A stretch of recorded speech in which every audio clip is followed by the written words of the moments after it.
Assalamualaikum warahmatullahi wabarakatuh. Sahabat beriman, tidak akan ada aktivitas manusia yang tak luput dari setan. Mereka akan mengerahkan segala daya dan upaya agar kita tergoda. Bahkan, sampai sakratul maut pun mereka tidak akan menyerah. Namun ada satu waktu yang setan tidak bisa menggoda manusia, yaitu saat tidur. Mengapa setan tidak bisa menggoda kita saat tidur? Benarkah setan menjadi jengkel ketika manusia sedang tidur? Tonton video ini agar tidak sesat. Setan telah menyatakan permusuhan sejak dia menolak sujud pada Nabi Adam. Mereka juga menjadikan manusia yang merupakan anak cucu Adam sebagai musuh. Hal ini sesuai dengan firman Allah berikut ini. Hai sekalian manusia, makanlah yang halal lagi baik dari apa yang terdapat di bumi. Dan janganlah kamu mengikuti langkah-langkah setan. Karena sesungguhnya setan itu adalah musuh yang nyata bagimu. Quran Surah Al-Baqarah ayat 168.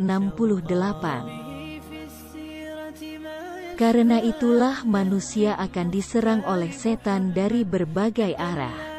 Makanya kita mesti berhati-hati. Hal ini telah Allah jelaskan dalam ayat Al-Quran berikut ini. Kemudian saya setan atau iblis akan mendatangi manusia dari muka, dari belakang mereka, dari kanan dan dari kiri mereka. Dan engkau tidak akan mendapati kebanyakan mereka bersyukur atau taat. Salah satu hal yang akan dilakukan iblis menggoda manusia adalah menghiasi kebatilan dengan keindahan. Iblis berkata, "Ya Tuhanku, oleh sebab engkau telah memutuskan bahwa aku sesat, pasti aku akan menjadikan mereka memandang baik perbuatan maksiat di muka bumi. Dan pasti aku akan menyesatkan mereka semuanya." Quran Surah Al-Hijr ayat 39. Setan tidak akan menyuruh secara terang-terangan untuk melakukan maksiat. Sebaliknya, setan akan mendatangi kita dengan berpura-pura sebagai penasehat yang jujur dan baik. Hal ini sesuai dengan firman Allah dalam Al-Quran. Dan ia setan bersumpah kepada keduanya, "Sesungguhnya aku adalah termasuk orang yang memberi nasihat kepada kamu berdua." Quran Surah Al-A'raf ayat 21. Selain itu, setan akan menamai maksiat dengan nama-nama yang bagus sebab dengan begitu, mereka bisa mengelabui manusia. Hal ini sama dilakukan kepada Nabi Adam dan Siti Hawa. Iblis menamai pohon terlarang dengan nama Syaratul Khuldi, pohon kekal.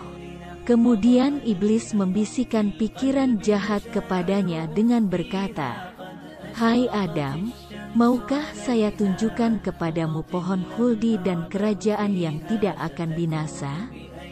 Quran Surah Taha ayat 120. Strategi iblis yang lain adalah membuka pintu kebaikan sebanyak-banyaknya, demi membuka satu pintu keburukan. Hal ini dijelaskan oleh Al-Hasan bin Sholih. Ia berkata, "Sesungguhnya setan membuka 99 pintu kebaikan untuk dapat membuka satu pintu keburukan. Walaupun bertekad untuk membuat manusia penuh dengan dosa, dengan berbagai cara dan strategi, setan tak selamanya bisa terus menggoda kita.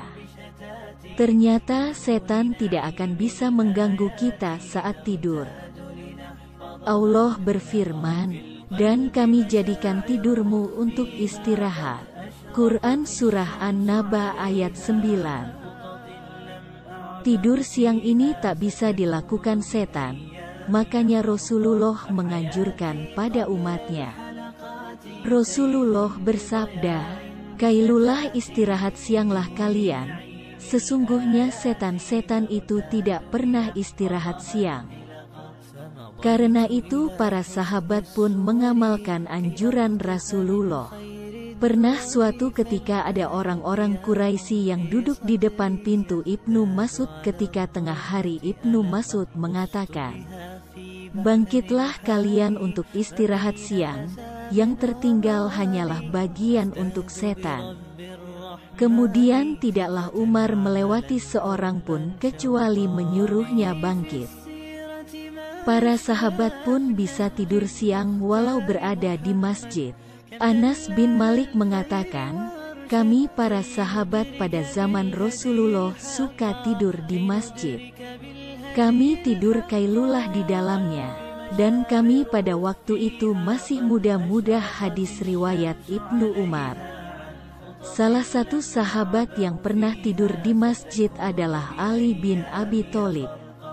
Pernah pada suatu siang, Rasulullah mengunjungi rumah Fatimah. Namun, Rasulullah tidak melihat Ali bin Abi Thalib.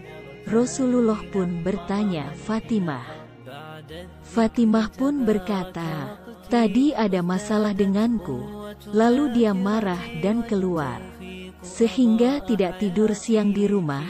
Seorang pun diutus untuk mencari Ali bin Abi Thalib. Dan benar saja ayah Hasan dan Husain itu tidur di masjid. Rasulullah pun mendatangi Ali bin Abi Thalib dan bersabda, "Bangun hai Abu Turab, bangun hai Abu Turab." Masjid memang memiliki fungsi sebagai tempat ibadah. Namun jika masjid dijadikan tempat tinggal tetap, itu yang tidak dibolehkan. Hal ini dijelaskan oleh Syekhul Islam, boleh tidur di masjid bagi orang yang membutuhkan, yang tidak memiliki tempat tinggal. Namun bersifat sementara. Adapun menjadikan masjid sebagai tempat tinggal tidur malam dan siang di sana, maka hukumnya dilarang. Tak hanya manusia di dunia yang akan tidur siang, para penghuni surga dan neraka juga.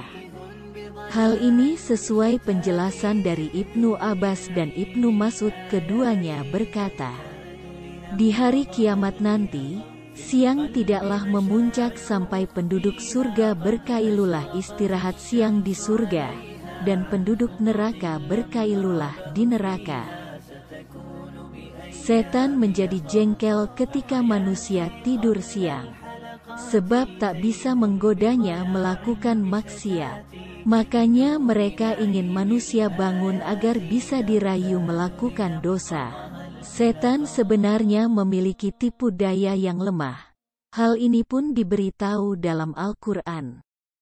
Orang-orang yang beriman berperang di jalan Allah, dan orang-orang kafir berperang di jalan Togut. Sebab itu perangilah setan-setan itu, karena sesungguhnya tipu daya setan itu adalah lemah. Quran Surah An-Nisa ayat 76. Karena itu, kita bisa lepas dari godaan setan ketika kita sedang tidur siang.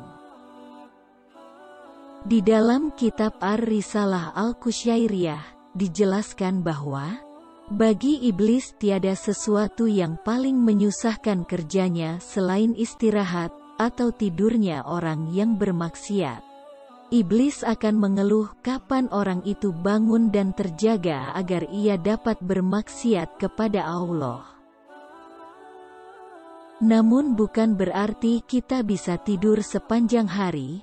Ada berbagai macam manfaat lain yang bisa kita kerjakan selain tidur.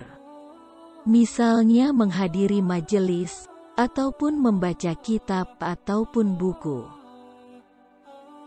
Sahabat beriman, setan tidak akan tenang sampai umat manusia menemaninya di neraka.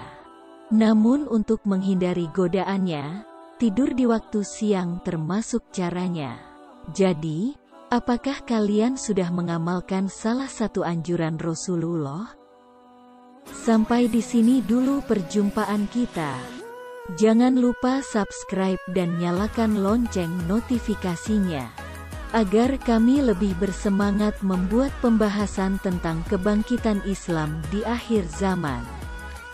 Pesan singkat dari kami, jangan sia-siakan waktu dan harta yang Allah titipkan pada kita, untuk berjuang dalam menegakkan agamanya. Kesalahan itu datangnya dari kami, kebenaran datangnya dari Allah. Wassalamualaikum warahmatullahi wabarakatuh.